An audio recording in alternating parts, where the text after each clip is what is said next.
Good evening, everyone, and a warm welcome to our July edition of the Road to Ignite Leadership Talk series. IEEE Let's Talk, together with IEEE Young Professionals Sri Lanka, is proud to organize this event with 𝒊𝒕'𝒔 as our ecosystem partner. I'm Sharin Jeevendran, and I'll be moderator to the event. Tonight's event is taking place live from 𝒊𝒕'𝒔 headquarters in Colombo, and we're thrilled to invite to have an insightful conversation on leadership, innovation, and global impact with two distinguished speakers who truly embody those ideas. Please join me in welcoming Mr. Alagan Mahalingam, founder and CEO of 𝒊𝒕'𝒔, a visionary leader who built 𝒊𝒕'𝒔 from a small Sri Lankan startup into a global tech company serving clients across continents. Mr. Mangala Perera, partner and COO at 𝒊𝒕'𝒔, a seasoned leader with over 25 years in the industry, formerly of IFS Sri Lanka, where he played a key role in scaling the team from a few to a large-scale organization in Sri Lanka. Their partnership reflects a very deep alignment in values, strategy, and a shared mission of building great tech. And tonight, we'll uncover what drives that synergy and what we can learn from the journey. Let's begin by understanding the roots of this journey. To Mr. Alagan Mahalingam, you began with pioneering work in satellite communications and solar tech at AIT and the University of Tokyo. You've built a few products along the way as well. How did you come to launch 𝒊𝒕'𝒔, and how has the original vision evolved as the company has grown? So how I ended up starting 𝒊𝒕'𝒔 was sort of an accident for me as well. I'm an engineer, I'm a developer. I love coding, I love building products. And of course, I love solving complex technological challenges. That's what got me attracted into the solar panel algorithm and the satellite communications in Thailand and Japan. So the first product that we built was 𝒊𝒔𝒐𝒏'𝒕. It was an AI music app before AI was cool. So it was one of those moments where what you mean by AI is a string of numbers and arrays. And when we made that work, it kind of gave us a lot of hope that you could really use AI and technology to solve some of the most complex, but even fun problems. And that led us to a place where the app was cool. 𝒊𝒐𝒏𝒕 was kind of super fun. A lot of people used it. Then that took us to a point where a lot of people started asking me, hey, can you build an app for my business? Or can you build a software for my company? And until then, I didn't even know that there was a possibility that I can build a business building software for others. And that naturally took us in this way. So that's how 𝒊𝒕'𝒔 was created. That's quite interesting starting journey from 𝒊𝒕'𝒔. And I believe 𝒊𝒕'𝒔 was at first named as Zero. Could you give us a bit more insight into that aspect? I was terrible at naming companies. I thought it was a super cool thing to say we take ideas from 0 to 1, and from a binary, 0 is nothing, 1 is everything. So I thought it was super cool. It really sounded cool in my head. But then after a while, I realized I made one of the foundational mistakes of branding, which is your brand should be rememberable, and people should be able to write your brand without thinking twice. And when it has complex digits like 0, 1, tech, people were writing it as 1 tech or 1 tech, and it would just it wasn't the best brand. But my story was, we take ideas from 0 to 1. So we take ideas from nothing to something useful. That's when we were thinking about how do we find a name that's memorable, but also simple enough so that people understand it and remember it all around the world, regardless of what language they speak. And I guess that's where 1 out of 100 names was root code.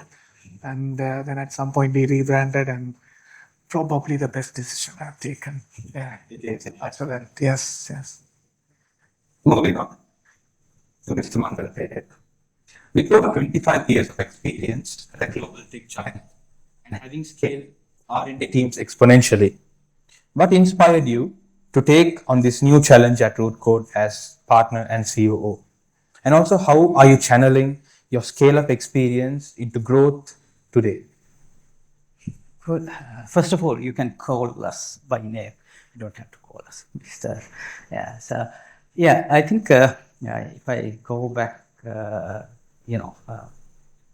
why I joined Root Code, I think it was one of the frequently asked question when I joined at the time. So why you pull the plug from a corporate VP position and why you joined with Root Code.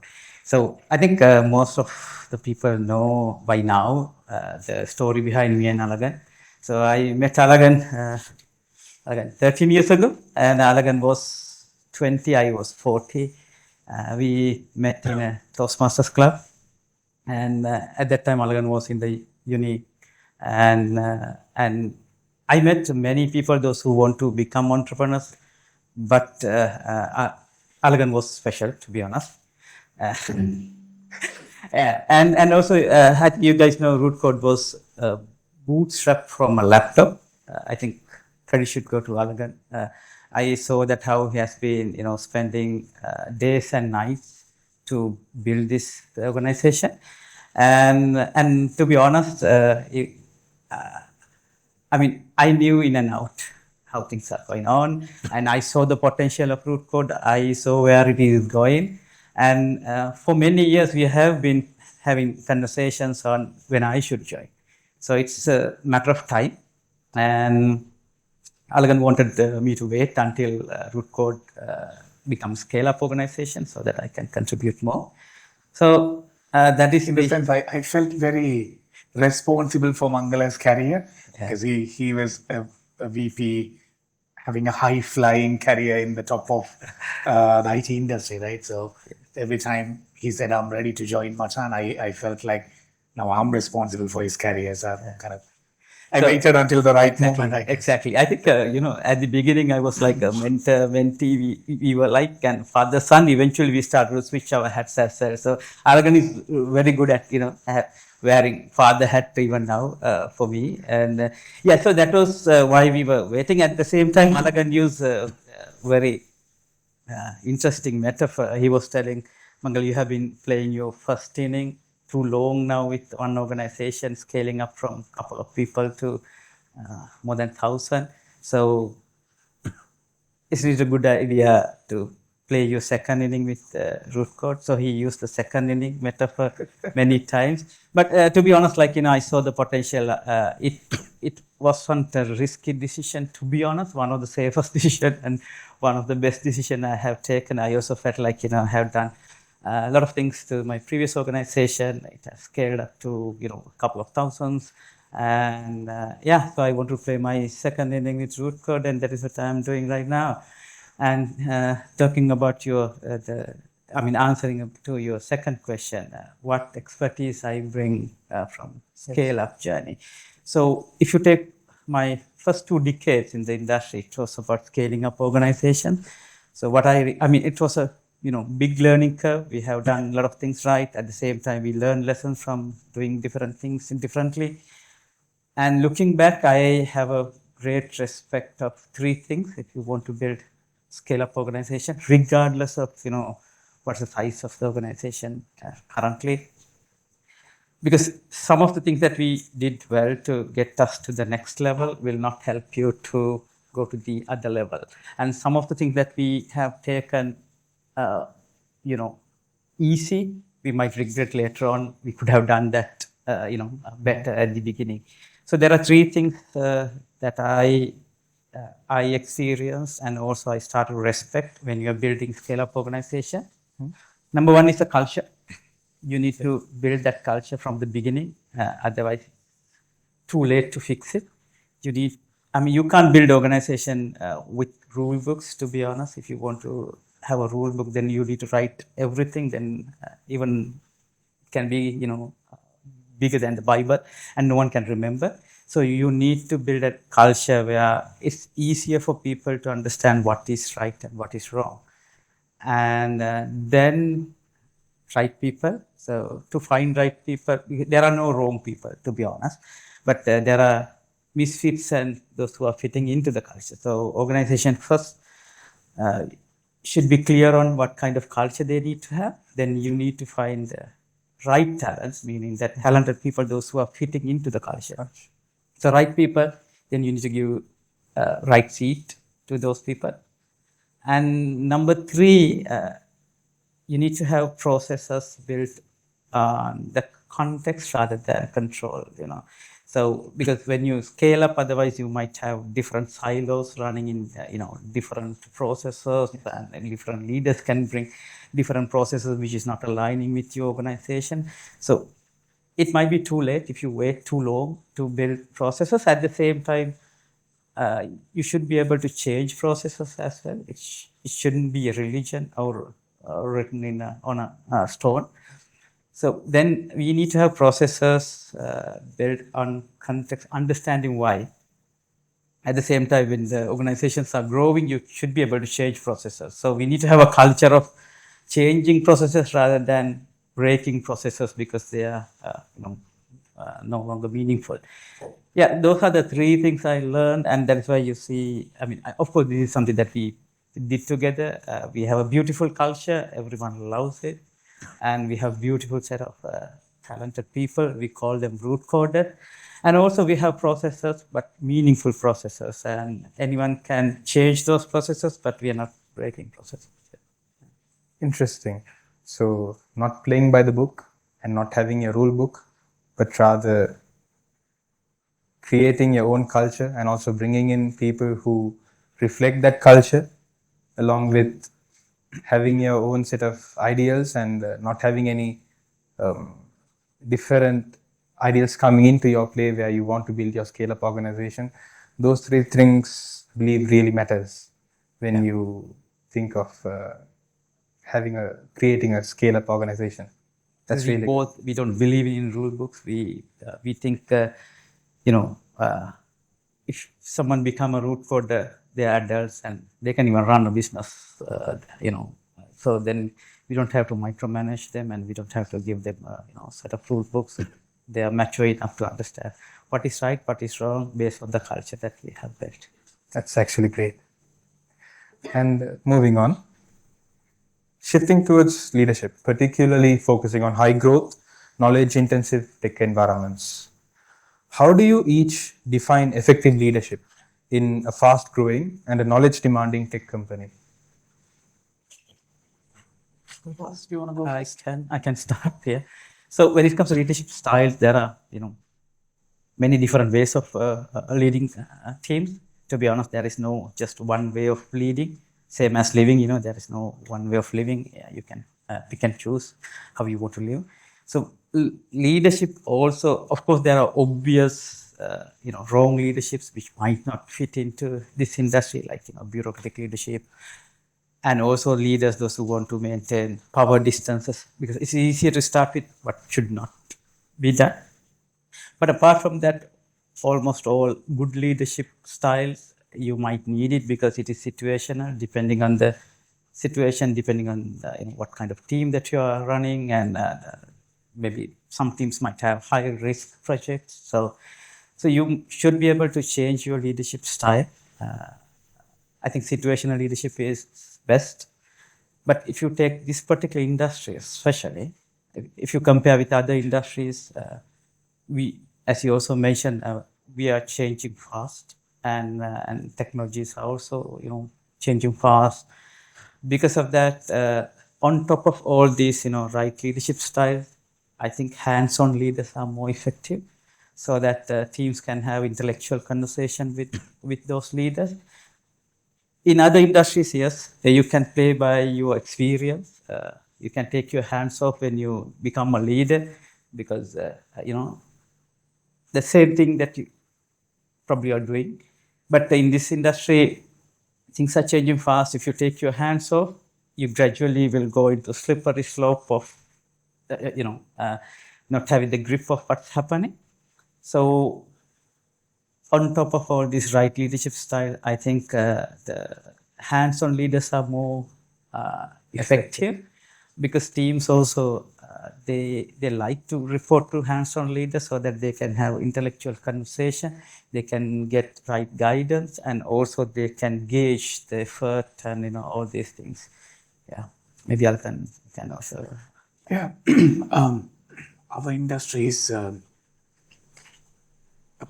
place where the old rules may not work forever. So leaders have to constantly work hard on adapting to new problems and new challenges that you face. So, like Mangala said, the leaders have to be very hands-on, because the challenge 3 years back and the challenge now are completely different. So, as a leader, you have to always stay closer to the ground. One of the other things that I see in a lot of young successful leaders is it doesn't matter what kind of technology or domain expertise that they have. Real successful leaders tend to be great problem solvers, and because the problems you face will constantly change, the type of the problem can change, but good problem solvers can always lead a team by showing them the way and then solving problems. So I think that those are two of the major things I see. Absolutely. And Mangala also mentioned about meeting you at Toastmasters Club. And as a Toastmaster myself, I have a firm belief that being a leader is not only about being a problem solver, having enough knowledge to guide your organization, but also at the same time being able to convey your thought, being able to tell them what you feel, what you need, and what you expect of them.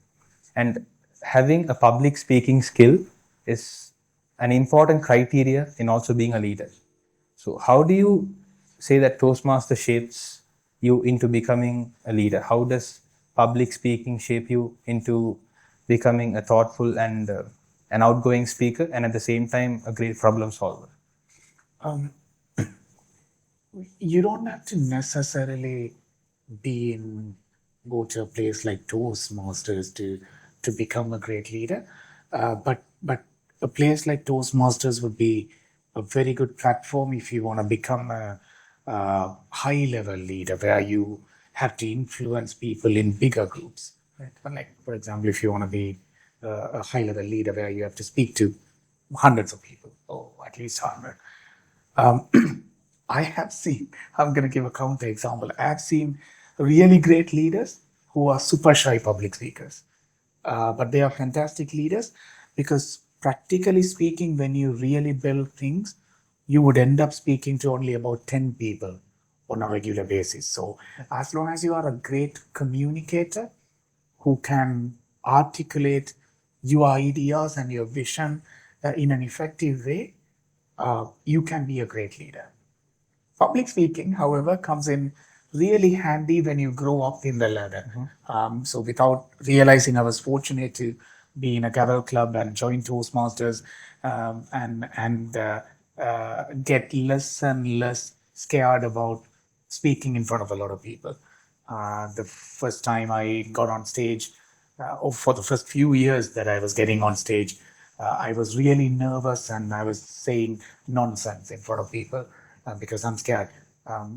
And a place like Toastmasters and many other organizations give you that stage space where you can just get your brain comfortable with being in front of a lot of people. So it's not for everybody, but it does help you get out of your stage fear and then help you articulate your ideas in a way that others want to listen to you. So it was very helpful to me. I think I joined Toastmasters because a week ago I had to talk to a bunch of university students. And I went to the stage, I was shivering like a fish, and it was a terrible speech. And on my way home, I was looking for, okay, maybe I should join a Toastmaster. So that is how I met. But to be honest, I became a leader before I became a Toastmaster. Great. And what's your approach to identifying and nurturing future leaders inside Root Code? I think leadership it's not 1-0, to be honest. Like leadership is something that, I strongly believe leadership is a mindset. So in Root Code, what we have done was we have created an environment where anyone can play a level up game. So, we strongly believe you can play a leadership role without a title. So usually in this industry, title will follow your action. It's not like you're waiting for getting a title to lead something, then that title will never come. So what we have done here was basically we have an environment where anyone can take leadership roles. So we want leaders in every layer. For example, we have interns, those who are taking some leadership roles. If you take, for an example, our Root Code Foundation, the charity project. So, there are so many interns, those who are taking the lead. So we can see they like the leadership, because leadership is also something, there are people who like to take the leadership burden. It's heavy, right? So it's okay if someone doesn't like leadership roles, but they can become, individual contributors. To be honest, everyone is valuable. So then we need to find those who really like to lead and those who have the passion to lead. So what we have done was we have created this environment where, we can see when they like to take ownership, when they like to drive things, we can see, how they do it. Based on that, we pick those who are passionate and also capable to lead. So, that is how we basically nurture leaders. Yeah. And I believe you also quoted that leadership isn't something you're handed. It's something that it's a mindset that you develop and live by, is what you said. Exactly, yes. So, there are two camps in the world. This can be a very controversial conversation. Even there are two camps in this world. Some of them are saying leaders are born. The other camp is saying leaders are made. So I strongly believe leaders are self-made. I might be wrong, but that is my experience. To be honest, of course, there can be other, different opinions. Maybe Alagan also can add different opinions into this. It's a mindset. At the same time, it's a continuous learning. To be honest, now I'm 53, being in the industry for 27 years, but still I'm learning. Guys. I do mistakes when I take leadership decisions, but always you need to go to the mirror and see, what we should have done. So it's a continuous growing thing, and you need to learn by doing it. It's, something that you learn when you get into the water. Yeah. Alagan, do you have different thoughts on? No, I just echo what you said. It's only a small subset of humans who are comfortable carrying an immense weight on their shoulders because they have a purpose, and those are the people who turn out to be good leaders. As much as from outside, sometimes we only see the sexy part of being a leader, the titles, fame, money, or whatever it is. But everything comes at a price. And some people are naturally responsible people. So I think good leaders have found them to be very responsible, and they carry the weight, the burden of leadership, and they enjoy it. So, and that's what makes them very different. And it comes in all shapes and sizes. Like Mangala said, I've seen interns who enjoy leadership so much. I've seen people very experienced who still think like beginners and still take even fresh leadership. So yeah. Great. And as also Mangala said, culture is something that makes or breaks a company. And at Root Code, innovation and trust seem deeply woven into each and everyone here. And Root Code's culture thrives on innovation and trust. Can you share a specific practice that you use to keep your global teams unified and also high performing? Yeah, I think when we build the culture, I don't know whether any of you noticed, we have 3 pillars here. So we named these three pillars for our 3 core values, excellence, collaboration, and integrity. So when we build the culture, the textbook definition of culture is basically this is how we do things around here, right? So if you take your universities and organizations that you are representing, so what is right and what is wrong is defined in the culture, right? So there are millions of behaviors that you know that, okay, those behaviors are accepted and those behaviors are not accepted. So what we have done was we have created a culture based on 3 core values. And to become a root coder, you need to have these 3 core values as your core values. But apart from that, we respect diversity. I think this is the only thing that we are expecting apart from your technical and domain skills. So then you can be yourself. So this is how we, manage to have diversified organization where anyone can be themselves. And these are the common, 3 denominators to become a root coder. Yeah, so that is how we nurture innovation, and because innovation, to become an innovative organization, you need to have diversity, you need to have different ways of thinking, different types of people. But at the same time, we need to have a common thing in the organization so that we know that right people are coming in. So yeah, that is how we have actually built the culture. That is great. 3 pillars defining your culture. That's actually great.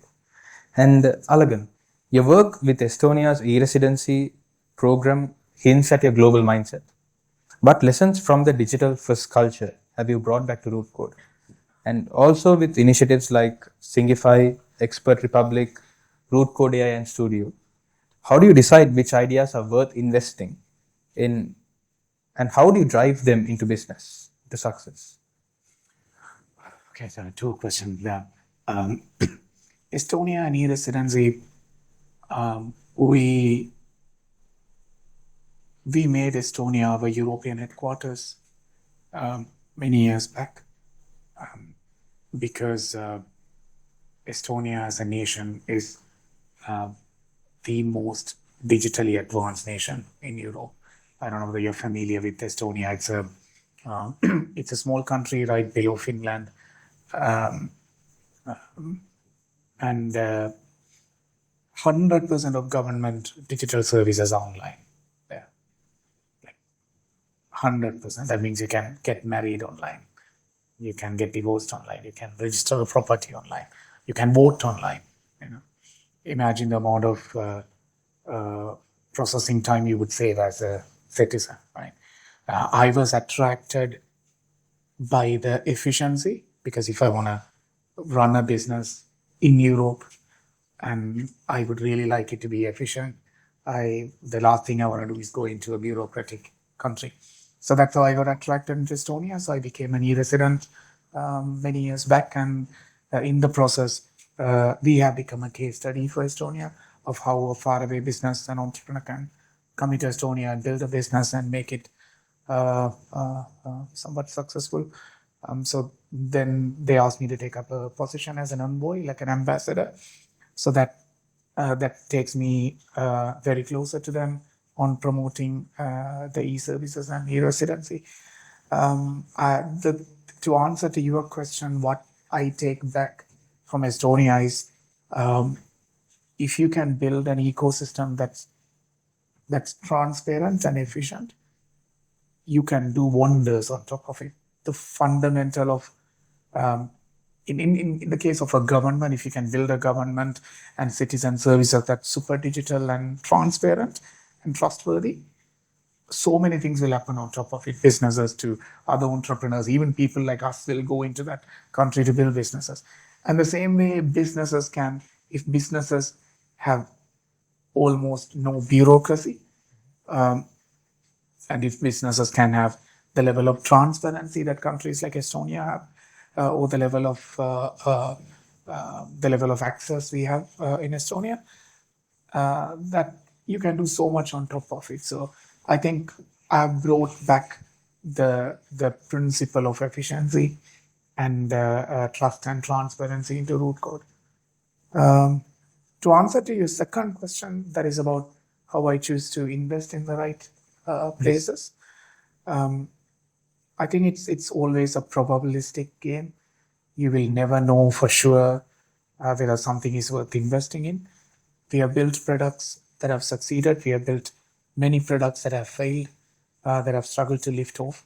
So it's a constant journey of taking the right probability calculation and being okay with the outcome. So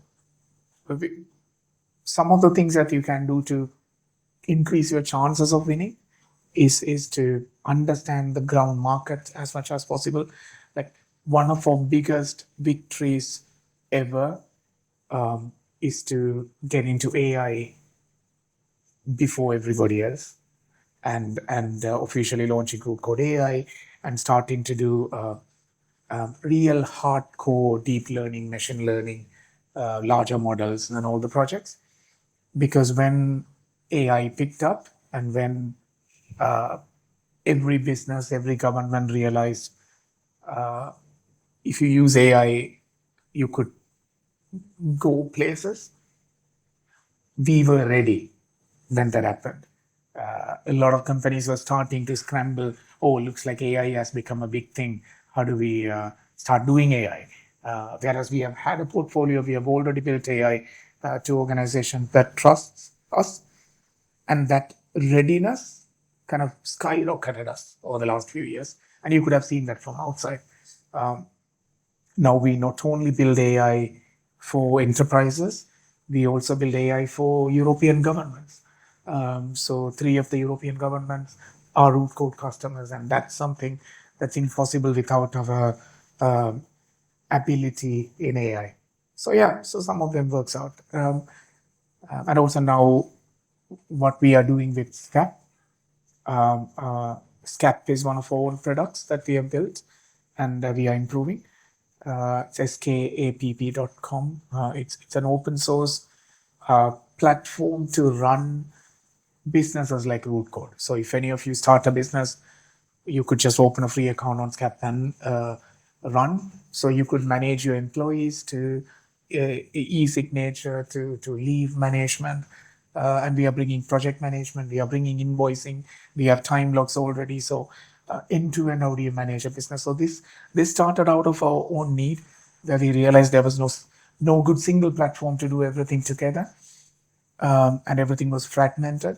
So then we started building it, and that's something that we are really betting to be successful. So yeah, so we look at, some of them are our hopes and our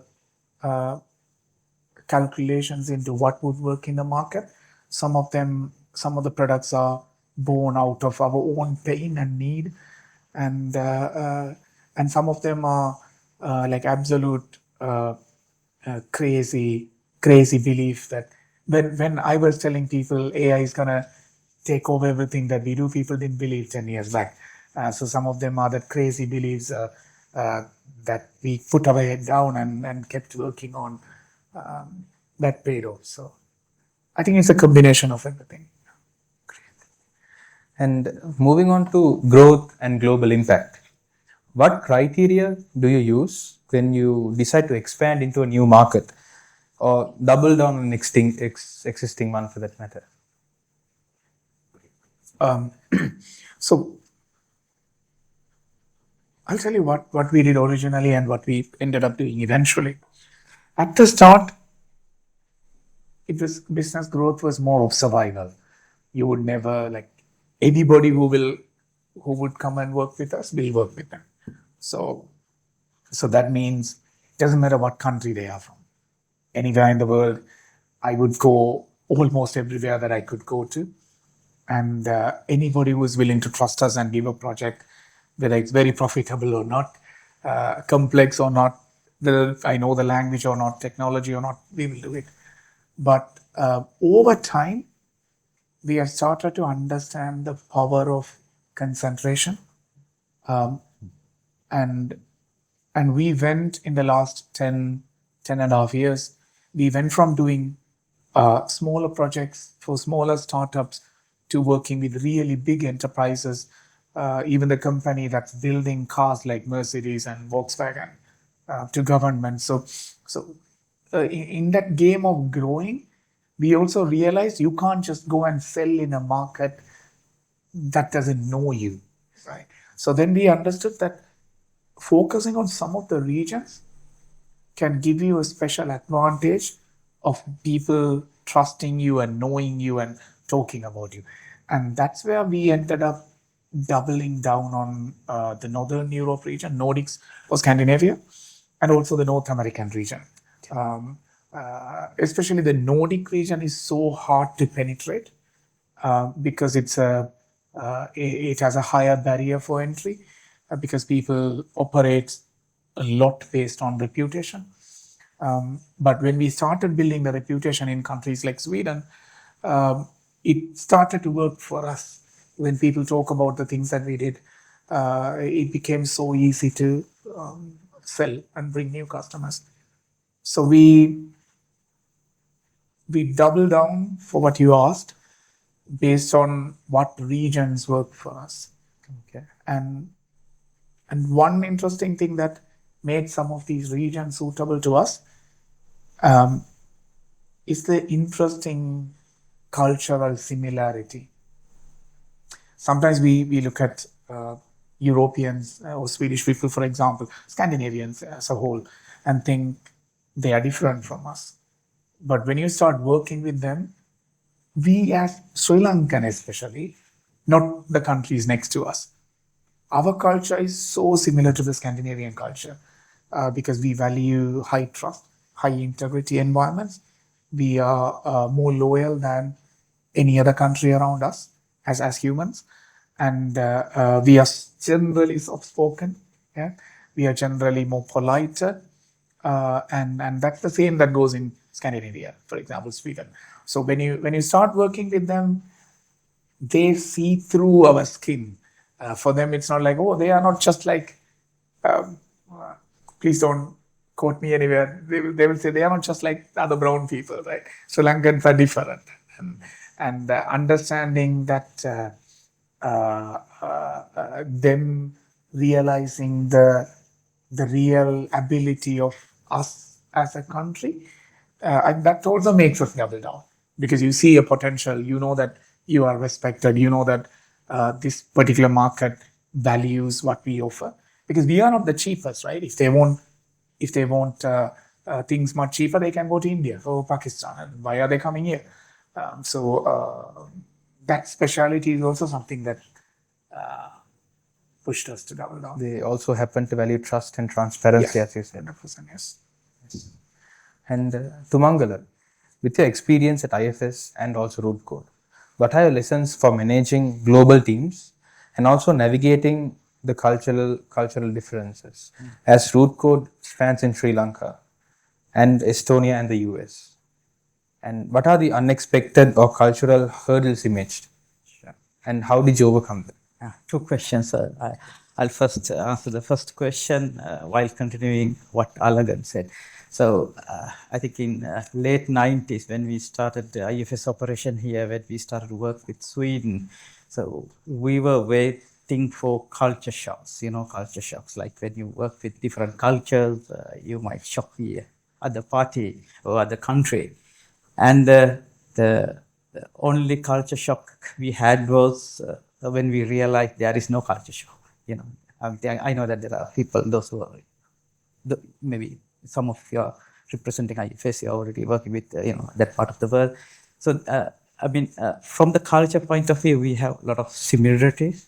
But at the same time, when you build global organizations, you need to understand the cultural differences as well. Of course, there are similarities, but there are different wants and needs and the ways of working. I think when organizations are becoming global, based on my experience during first 2 decades, how we build global organization, which is aligning towards one goal or one purpose. I think organizations should find ways to converge towards one way of working. At the same time, should give the flexibility to diverge to capitalize on the potentials in different countries. I remember in that global journey, I use one example. It's about Pizza Hut, right? If you go to Pizza Hut, it doesn't matter which country, you feel it's Pizza Hut. You feel the ambient, you feel how they talk, and you can recognize things. But at the same time, here you can have baked rice, right?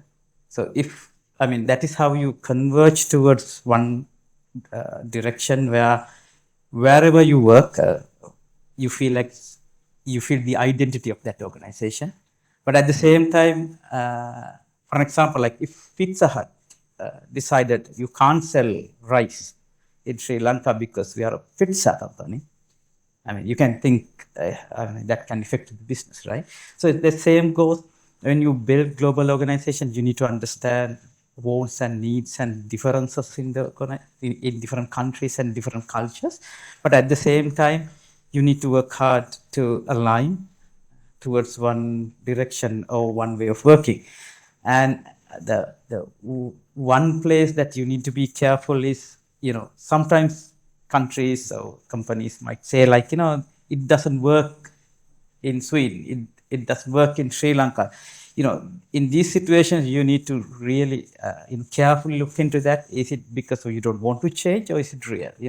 There was a situation I can remember there were stories like it won't work in Sri Lanka, but actually it did. And so sometimes you need to be careful. People might say it won't work because it is easy and they don't want to change, but sometimes it's real, and then you need to listen. So finding the right balance between how much you converge to have the organization's identity and how much you need to diverge to facilitate differences and also capitalize on different opportunities. For example, like if you take the talent market, the approaches you need to have to attract right talent in this part of the world might be completely different from what you should do to attract right talent in the other part of the world. So then you need to have differences. And what is one single practice that has given you the greatest ROI and in attracting, developing, and also retaining top engineers at Root Code? The question to both of you. Alagan, you want to go or you want me to? I think first of all, we are very fortunate to be in a place where engineers and data scientists feel like Root Code is a great place for them. I think what we have done to deserve that is, I think, a combination of multiple things. One is you will have an enjoyable career when you are at Root Code, in the sense like you will build really good stuff, but you will also have amazing colleagues around you who will push you to your limits, but also give you that safe space for you to fail, regardless of what experience you are in. And you also get to do a lot of cool stuff. Like how often you can go out and say, hey, I built the AI framework for the Estonian government, right? How often you would go out and say, hey, the AI that I built is running in the next version of this car. So that kind of gives a lot of purpose. I think humans, one of the biggest motivations for humans in feeling is purpose. And then you have an amazing place. So it's what we have tried to do is we want the best of all. So we try to create an environment where you have the best of everything. Great work, you do fantastic work, you have amazing colleagues, and then we also keep investing everything back into the business, so we give a great environment. And so that combination of all of them is making us an attractive place for great engineers, and we do not take that for granted. because in a moving world where people really believe in our vision and people really come to root code in the hopes that they are coming to a place where they can have a fantastic career, we also want to constantly do justice to that. So we wake up very often thinking, how can we do to make the employee experience better? What can we do to make root code more and more successful in another 5 years so that everybody's life gets better? So, yeah. That's actually great. And to Mangala, with rapid hiring underway, what are the green flags you look for in new team members, and what traits make you hesitate in them? Yeah, sure. I think our hiring process, everyone who went through our hiring process, that it is very rigorous, to be honest. And mainly when we are looking for root coders, we are looking for these 3 core values, as I mentioned earlier. And so we will test it in different stages in different ways. So when it comes to green flags, usually in root code interviews, we don't get into a conversation on things that you say that you don't know. But if you say something that you have done and if you claim as you know it, so basically in the first technical interview, we will dive deep and get into the conversation based on what you're saying, what you know. So that is actually representing excellence part, meaning that whatever you do your best. I know we also believe like we should hire for attitudes and train for skills, but at the same time, I want to tell you, sometimes, students misunderstand it. They think like, okay, they hire for attitude, then it's okay to have, a really low GPA. But the thing is, I mean, doing your best is also attitude, right? So meaning that, when we say that we hire for attitude, train for skills, that means that we might hire Java students to do React if they like. We know that, whatever they do their best and they know fundamentals because technologies can change, Even when basically we like people, those who want to become full stack, those who want to learn new things, those who like to learn new things. So green flags point of view, if you know what you are talking about, if you know what you claim as you know, so those are the green flags. And of course, GitHub commits, it shouldn't be only green during that week. It has to be green for a long period. That shows your passion. It's not only getting things in place for the interview. You have been doing it for a while with the passion. Your contribution to open source. There are so many ways. There is no 1 or 2 ways. There are so many ways that we can actually check that excellence part. And collaboration is, the teamwork. To be honest, we don't hire brilliant judges, the word. Yeah. So we sometimes meet people, those who are really good in solo players. I mean, when it comes to industry, it's pretty much about win-win. It's not about, one individual person is winning the game. It's about you need to win as a team. It's not only the team, you need to win as an organization. Not only the organization, you need to win together with the customers. So we need to have, we are hiring people, those who want to become best for the team, not best of the team. You know the difference, right? So when people want to become best for the team, eventually they become best of the team, even though that is not their intention. So then we look for integrity, meaning that those who work in the talk and are trustworthy. So in the final interview, we usually, check those 3 core values.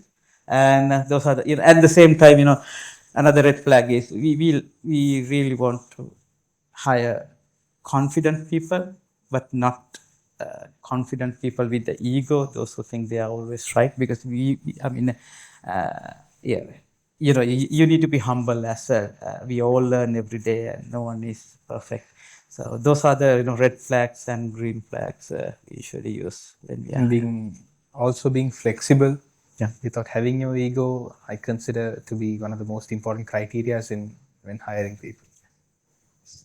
And to Alagan, moving on into Sri Lankan tech ecosystem.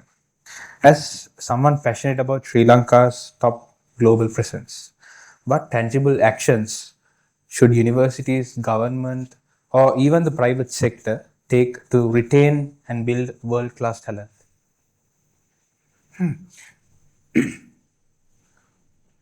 I think one of the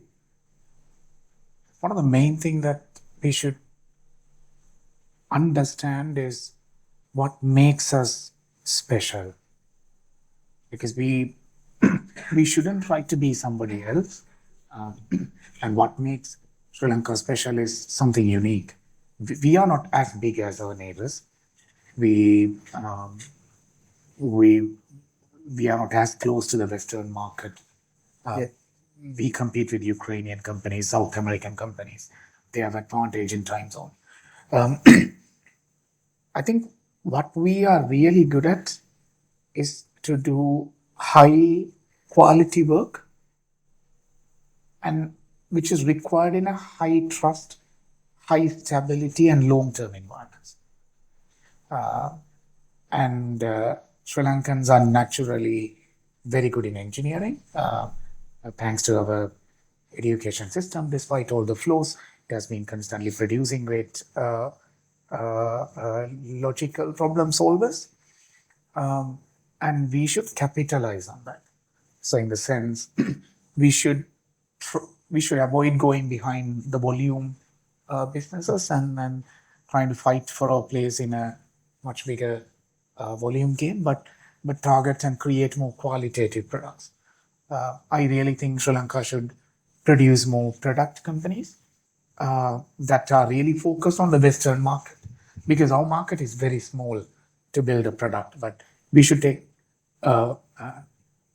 we shouldn't take India as an example, because Indian market is so big. There are dozens of billion-dollar companies serving the Indian market, but we are so small. We should look at countries like Singapore as an example.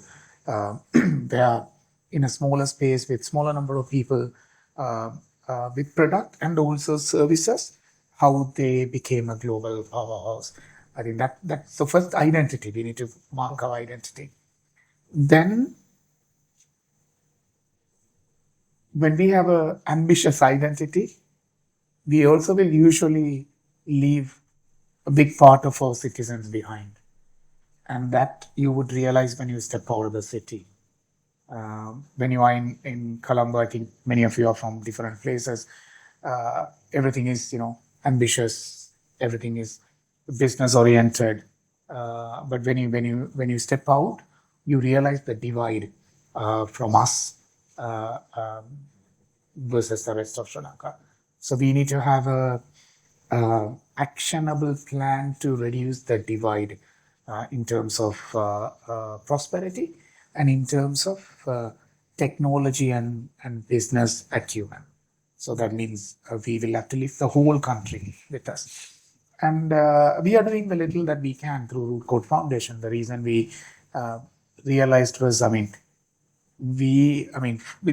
for both of us, me and Mangala, the fact that we both are C-level people and running a global business like 𝒊𝒐𝒏𝒕 itself is unbelievable, because we both come from families that have nothing to do with business, nothing to do with money or success or power.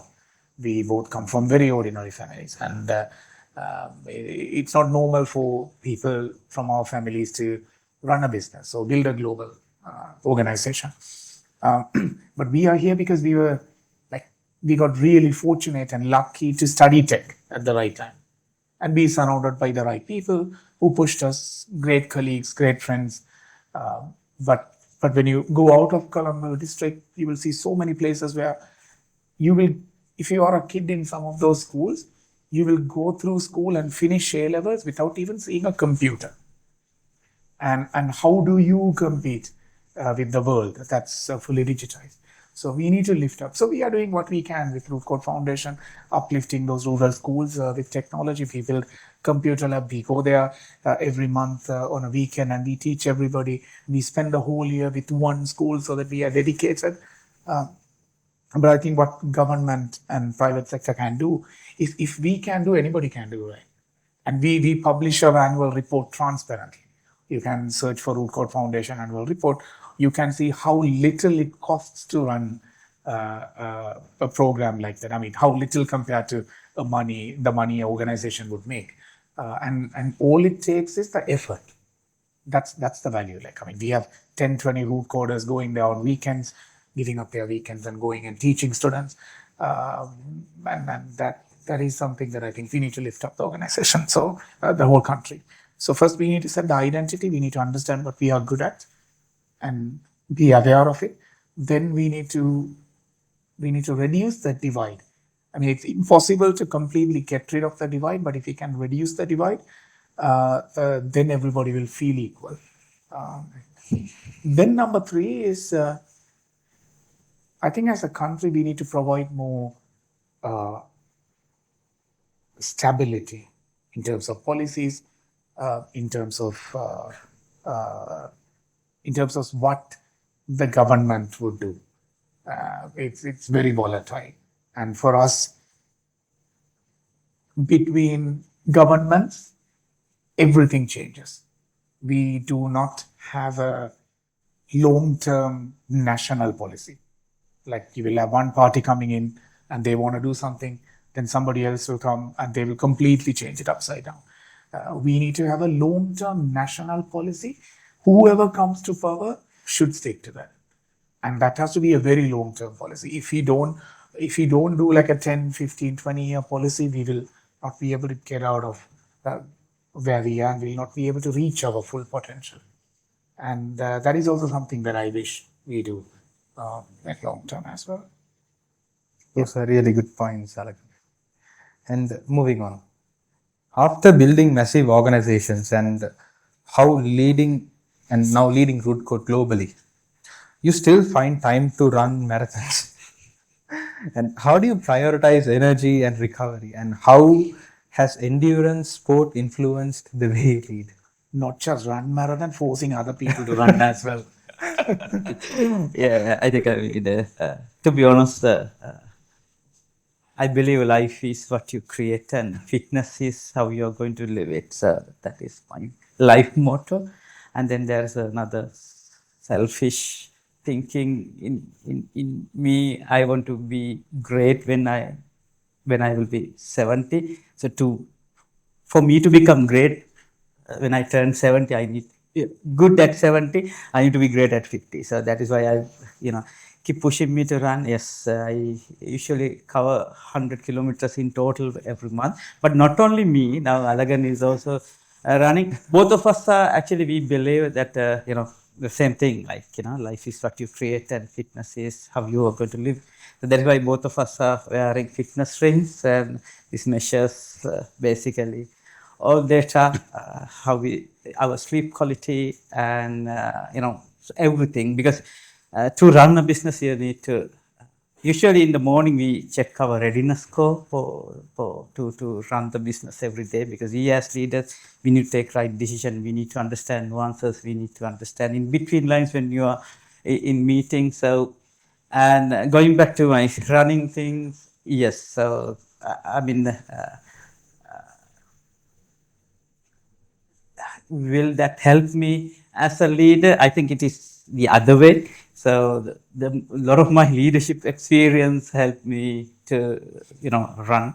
For an example, like, if you run 21 kilometers, at a stretch, that you need to have a plan. You need to go through different phases. You need to have perseverance.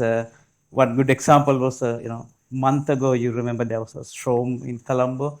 I was in a 15-kilometer run. I was actually halfway through when the storm started. But then I realized, okay, I should not stop. But at the same time, I need to think about all possible things which can go wrong. The Murphy's Law. Anything can go wrong, will go wrong. And so then you can't see a lot of things. You need to find right side of the road, and you might get lightning strike, and you need to be careful. So, but I thought like I should not give up. And when I finished the 15K, I saw nice rainbow, sun is shining. So that reminded me a lot of leadership challenges that we went through. To be honest, leadership lessons, helped me to run rather than the other way. But both of us, not only me. And so we have registered for Pisa Tower run in Italy in October. So Alagan is also going to run. So it's not only he's also run. This is going to be a third consecutive year that we run one half marathon every year together. So first year was Spain, last year was Sweden, and this year is Italy. So let's see whether we make it. Yeah. But one thing that I learned in the process of running, I'm not nowhere closer to as fit as Mangala is, so as much as I should be.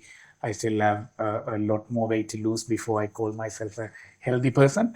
But I learned that endurance running, like long distance running, is a lot more about your mind than your body, because it's your mind that usually makes you give up. So for me, it was a great way to train myself to suck it up when it hurts, and to not stop when I feel like I'm gonna give up. So it's a good reminder where you can. It's a good place to train yourself to be strong. So I really liked it. Yeah. And to Alagan, with your close friendship and now business partnership with Mr. Mangala, and your responsibilities expanding globally, what personal rituals or routines help you stay grounded, recharge, and also stay connected to your vision at the same time?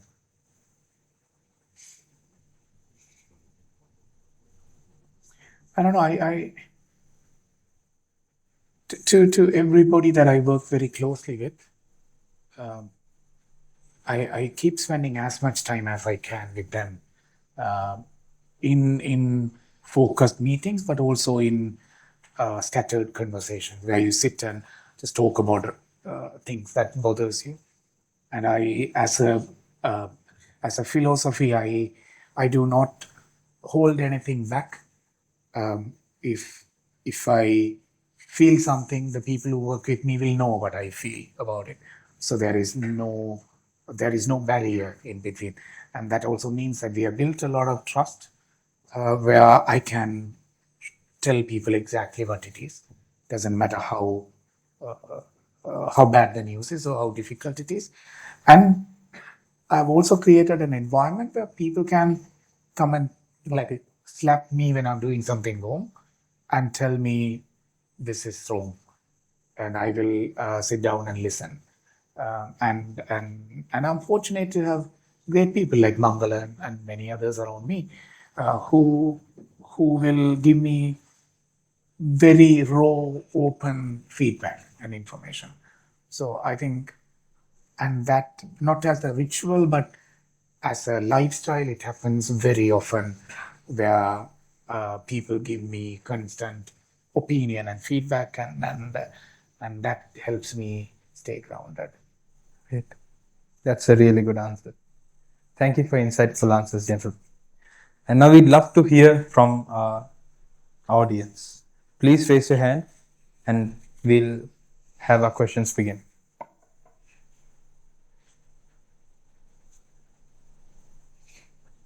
Yes. My name is 𝒊𝒕'𝒔.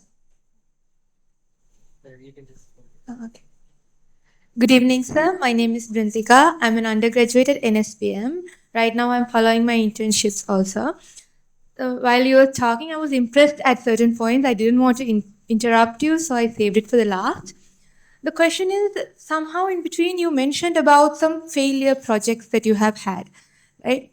Moving a step ahead of it, like, did you have any plan B or any backup plans when you started the startup? Because going from a startup to this level company, it's not that easy, because in between you will face various obstacles and a lot of breakdowns. So have you ever pre-planned what's your plan B, or like did you move the two plans in parallel in order to achieve what you do and what you want to be? When I was, thank you, good question. When I was young, I used to backpack a lot. I was really fascinated by learning about other cultures and how things work. So once I spent a few weeks in Himachal Pradesh, that's in the Himalayas mountains in India. And I met this very old man who had a small, like a tea shop, like a small, like this is the whole shop. There's a counter he will stand behind. He will make tea and he will give you. You have a bench and you sit and drink. And then I really liked this man's smile and the way he was talking, even though I didn't understand anything. He didn't speak English or any other languages that I knew. So I used to walk every day there and then sit with him and then talk. He ended up saying a few things in English, 1 word, 2 word, and I catch up. But I could see how happy he was, right? I'm not kidding when I say, if root code failed, I would have gone back there and put a small tea shop. That's what I've told myself, because there's nothing to lose. I can make good tea. And what else do you need to live, right? You have some vegetables in the backyard, make some tea, talk to people, tell stories. And I know life wouldn't suck either way. I've been through a lot in my life, and I know that even when I had nothing, life was still as beautiful as it is today. So as much as I would fight for everything to get better and for my people to have better lives and the organization to grow, I was also at that point ready to go to the plan B if everything breaks. Yeah. Again, sir, it's also very impressive. If it's not tech friendly, at least eco friendly. Thank you. There you go.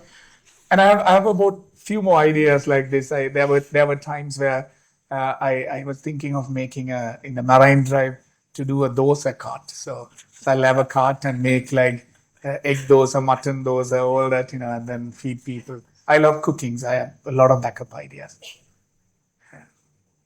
And then things changed though. I used to be able to think like that when I had a few people. But then when the organization started to grow, I couldn't think of plan Bs after that because it's not just about me anymore. Like if I fail as one person, I can go and make a tea and have a happy life. But when I have 100, 120 people's life depending on me, I can't afford to have a plan B because how do I face them, right? And how do I go and tell people, hey, I know you trusted me. I know you believed in our vision. And then, sorry, I didn't make it. So now you figure out on your own. I can't say that. So gradually plan B has gone away and there's only plan A. And we work our ass off to make the plan A work every single day. So,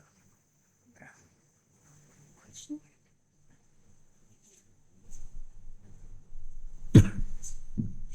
Hi, my name is Karishna. It was great to hear your insights regarding leadership and how to improve our leadership skills. My question is also related to that. How do you see AI is transforming leadership roles?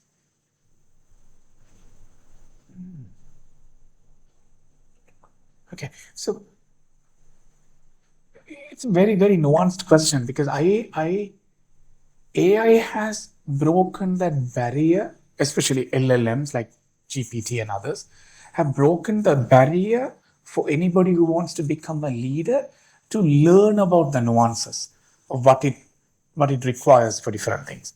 And when you are a leader, you get pushed into scenarios where you don't know what to do. And because of AI and LLMs,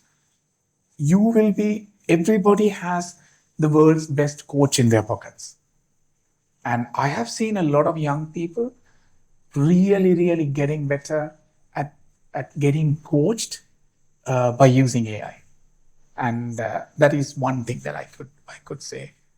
But also I see a lot of people getting dumber and dumber because of AI. But I see a lot of people getting smarter and understanding things that they wouldn't understand without having like a really, really amazing coach with them. So.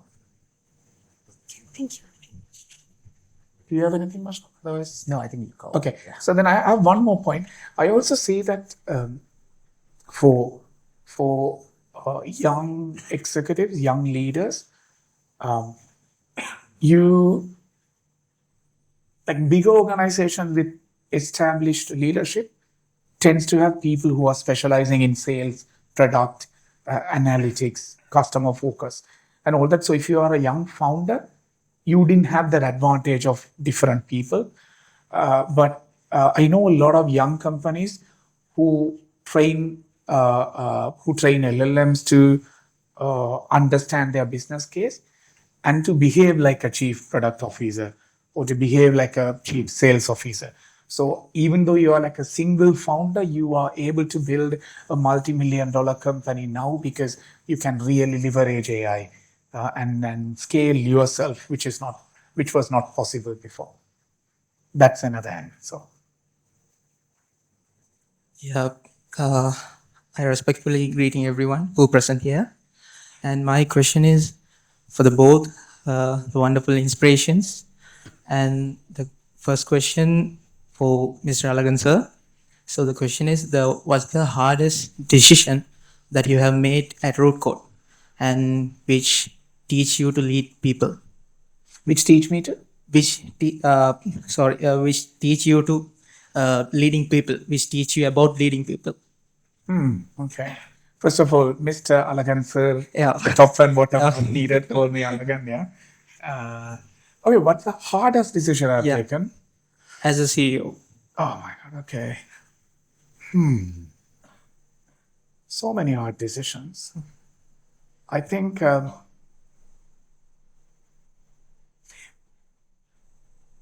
hardest situation, the decision wasn't hard.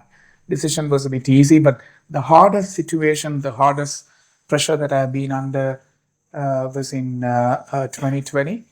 I don't know how young you guys were. Time flies. If you remember those days, suddenly the world stopped in like February 2020. Suddenly the pandemic happened and people didn't know what's going to happen. Businesses didn't know whether people will come on the road or not. So everything shut down. Half of the world was locked down. Businesses didn't know how to operate. And over a weekend in March, that early of March of 2020, we had majority of our businesses, majority of our projects were put on hold. And as a young founder, I think we had about 25 people back then. As a young founder, fully bootstrapped, we don't have investors. There's no daddy's money, mommy's money. It was all built brick by brick. At that point, I didn't plan for a scenario like that. I did not plan for a scenario where majority of our businesses will stop and I'll have to run the business. So that shook me. That was the hardest time that I've ever been in business. But the decision I took was not necessarily the hardest for me. I spoke to a lot of mentors and people. Everybody told me that this is a very unfortunate situation. We don't know where the world is going. Sometimes the world may be in a lockdown for 1 year or sometimes 5 years. The world might end. Businesses might die. So you better lay off people and stay calm until world picks up. Then you can build the business again. I couldn't accept that. It was very hurtful. I couldn't accept it because to get there, I spent 5 years going from like 0 people and trying to build a reputation, trying to build great people around us, and to be in a point where we can deliver great solutions. So I didn't want to do that, and also I didn't want to give up on the people who trusted me. It's an easy decision to shut down the company or lay off people, but I didn't start the business just to survive, so I wasn't willing to give up at that point. So I sold everything that I owned at that point. I had a Toyota CHR, a grey color CHR, and a small apartment. So I sold both. I wrote the money in, and I ran the business. And a lot of my employees were very supportive. A lot of people willfully came to me and said, I'll do anything to support. And a lot of them even willfully took pay cuts because they wanted the business to sustain for longer. And that turned out to be the best decision I've ever taken. If not for that, we won't have Root Code today. And if not for that, you won't be seeing many of these leaders today at Root Code.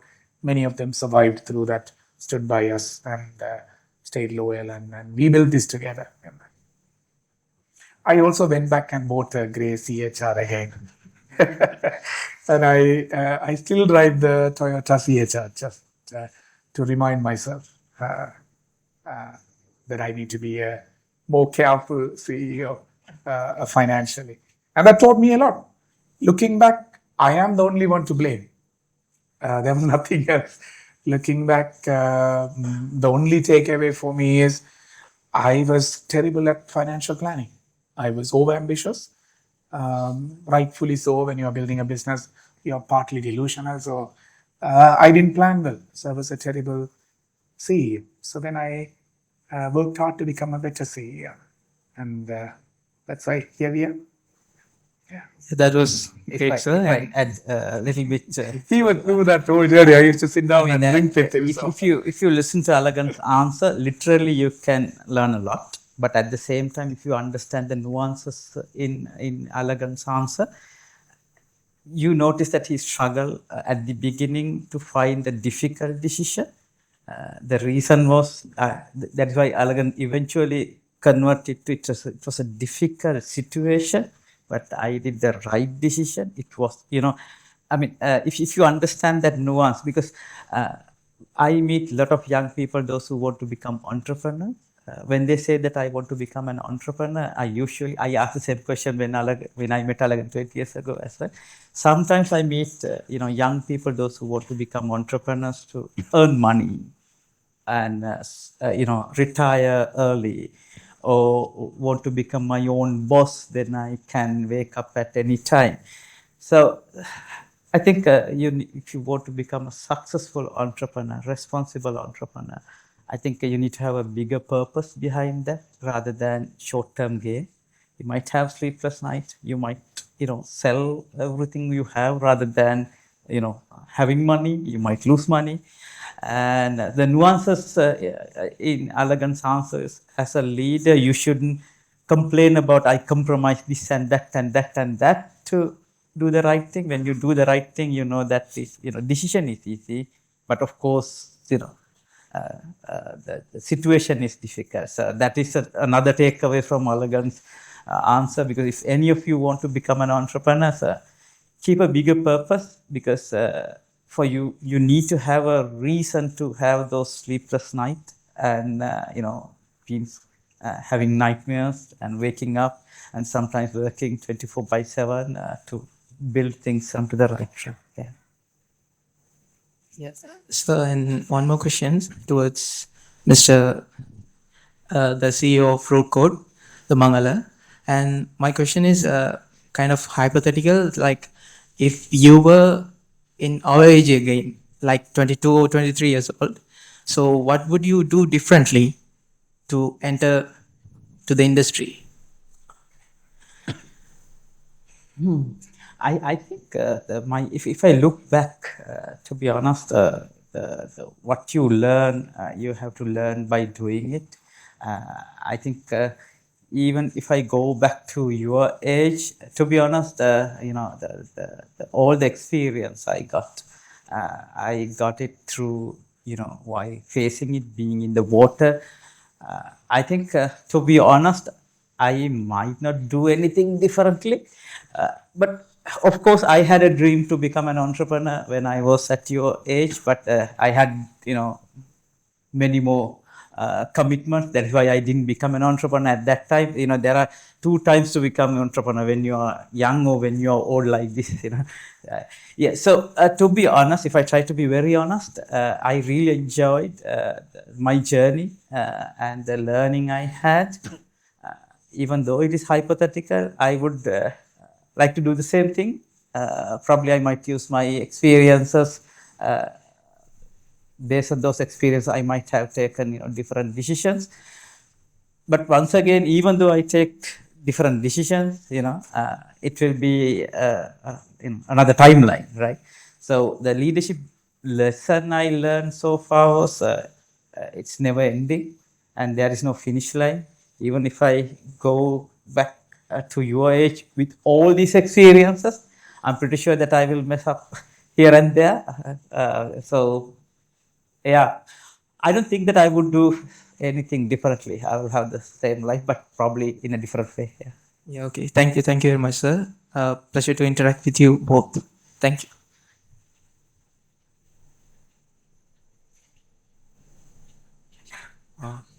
Hi, hi guys. My name is Roshan, and I'm a freelancer. I'm building AI agents for my clients. So my question is, uh, the thing is, I'm not comfortable with using the LLMs because I'm feeding my data, and they are storing it. And I don't know, like I'm having the afraid of like whether it's like when it's come to the more intelligence, like the intelligence level, it can backfire, kind of like a fear. So due to that, I cannot like fully leverage the power of these LLMs. Uh, what is the data protection that you guys use when it's come to the protecting your data to gain most from these LLMs? Because of the fear one day super intelligence would happen. That's why I'm nice to ChatGPT. I say thank you very often. So most of these LLMs have an enterprise tier where you can have an organization level where your data will be private. Even ChatGPT has a Teams tier where they promise that they wouldn't be using your data to train. So that's the simple answer. So that requires you to pay more. So always, and you need to have minimum seats. I think 2 or 3 seats minimum in the organization tier. And we leveraged LLM on like really big enterprise scales as well. And in almost all places, there are ways to integrate all kind of LLMs in your cloud stack where you get privacy. So it's through multiple architectures and also even OpenAI and 𝒚𝒐𝒖'𝒓𝒆 to all of them have their own versions targeted at the enterprise businesses. If you're small but really want the enterprise level privacy, host your own model. So if you are the only one using it, then you wouldn't need necessarily a huge infrastructure for inference, but you can even use your local machine for inference if you have a good machine. So try to experiment with Llama or something and then see if you can, or get a smaller model. That's not heavy on the local machine. Yeah. Thank you. But also when general intelligence or when super intelligence happen, a lot of things would change. So at that point, it will be this may be least of your worries at that point. At that point, we all will have a lot more serious worries that will shake the whole world. So yeah, so don't worry too much. Okay. Build a bunker before that. Thank you for your questions, guys. Any more questions that you might have? You can answer a question. Go for it, buddy. I realized that 2 points from the speech. One is focusing on some regions when it comes to the business, like from the growth, boosting the growth, and also concentrate on something, concentrate on something rather than doing so much things. So I noticed that 2 things. Are you practicing that in real life, personal finances in your personal life, or else that is for the organizational level business stuff?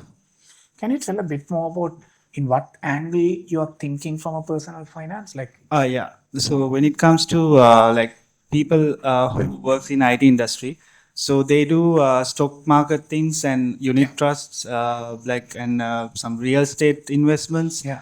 So much things in parallel when it comes to the work they do 8 to 5. Sure. So are you also like doing like that or like focusing on the business and like the growth of the business? So with the culture shocks, actually I agree what Mangala said about with the culture shocks rather than like, and to align your opinion and Alagan's opinion, I think to avoid culture shocks, if we can focus on one region, that's better. So I want to like get some idea about personal finances. Are you like doing the same strategy or different strategy?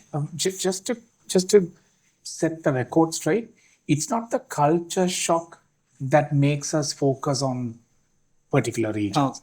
It's not because we are afraid of the culture shock. Actually, it's not relevant at all. The reason why we double down on some of the regions is that is the best way to break the market and scale. Rather than, it's like rather than throwing stones at everywhere, you target an industry, you target a geography, and then you go and you try to become reputed and trusted in that environment. Culture shock is dealable in every part of the world. It will shock you a bit, but it's solvable. It's not a big deal. To personal finance, it's usually the opposite. In business, verticalizing your offer is almost always a success factor. Rather than being very broad, if you become verticalized, if you specialize in what you do, specialize in some markets, some industries, it's usually better. In finance, it's about risk, right? In risk management, diversification is better every single time, as long as you diversify sensibly. You can't throw money in everything that you don't understand. As long as you understand the instruments, it's always important to diversify. So my recommendation is learn as much as you can and diversify if you have a reasonable portfolio. And if you don't have a reasonable portfolio, stick to low risk instruments like trustworthy unit funds or government bonds. Not in our country, but I just realized we have defaulted ones. But generally, like globally, government bonds or unit trust or banks, everything works. If you have a little bit more money to play with, then market is a great place, but you need to be good at it. You need to learn, you need to read the news, and you need to predict things. But diversification is always the best. Concentration is not the best in financial planning. Thank you, and thanks to the organizing team. Yeah. Thank you for your question, guys. And any more questions that you might have, you can ask them during the networking time. And thank you for the answers that the audience presented. As we wrap up this session, what is one specific mantra that each of you might have that you'd like to leave the audience with about leadership and growth? Yeah, I think one mantra, both of us, or a couple of mantras I can give you, one or two. One is when things are not going in the direction that we are expecting, when things are difficult, we both always say that is why you need to have leaders. If things are obvious, if you know what to do, you don't need leaders, right? So if you want to become a leader, don't get confused or, don't get frustrated when you are in a situation that you don't know exactly what to do and things are not, in favor of you. That is when leaders are needed, right? Then the other thing is we both use a mantra, I think it's a leadership mantra. When things go well, you should go to the window to see to whom you should give the credit. When things are going wrong, you should go to the mirror and look at your face and own it and question what you could have done better rather than point a finger. So we say that these mantras many times per month. Every time when we hit the wall, both of us we talk. Okay, that is why organization needs us. And when things go wrong, we go to the mirror. So let's go to the mirror, Machang, is something that we always do when things go wrong, rather than going to the window and point a finger to someone. End of the day, leadership is you're responsible for everything, and you can't run away from that. And then when things go well, and go to the window and pick someone to give the credits. That is what good leaders are doing. Okay. Thank you. I'll tell you two things. One is build as much awareness as you can about yourself, because that's what people generally lack. It can be about things that you don't like about yourself as well, but you need to know. You need to know about yourself before anybody else. and that awareness will help you reach your fullest potential. So know who you are, know thyself, like they said. The other thing is find your purpose as soon as possible in life. It takes a long time. Your mileage may vary, but try to seek your purpose. Try to see what makes you happy. Try to see what value you can add to the world. Try to see what drives you. Like, ask those difficult questions. Don't just go with the flow all the time. Sometimes you need to go with the flow. Because if you find your purpose and what makes you happy and what drives you and what you are good at and what value you can add to the world, then life becomes a lot more bearable. Because life as a young person is not at all easy. It's very confusing. I know many of you are lost in your head. It's very normal. So try to seek those answers. Try to find the purpose.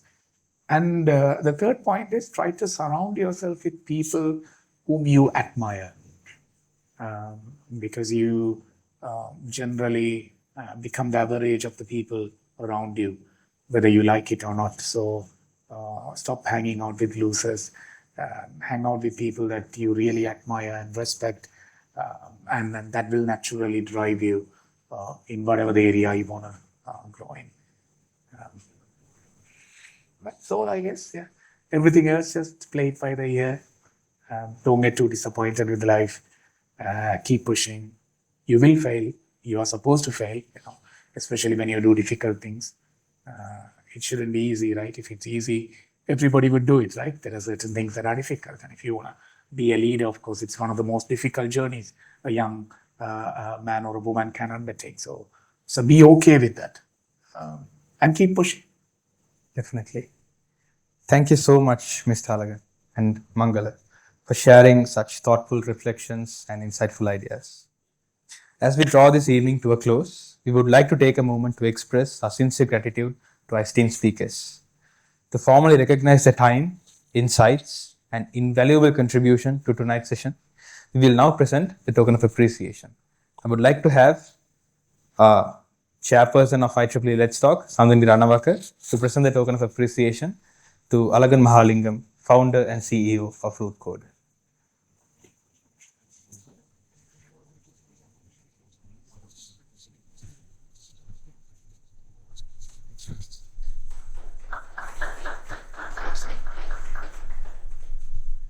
I would like to call upon Ms. Nishara Fernando, Secretary of IEEE Let's Talk, to present the token of appreciation to Mangala Perera, Partner and COO of 𝒊𝒕'𝒔. And to all of you who joined us, thank you for being part of this inspiring evening. We hope you're walking away with not just ideas, but a sense of possibility and also purpose. Stay tuned for our next Road to Ignite session. Until then, keep leading, keep building, and keep igniting change. Thank you.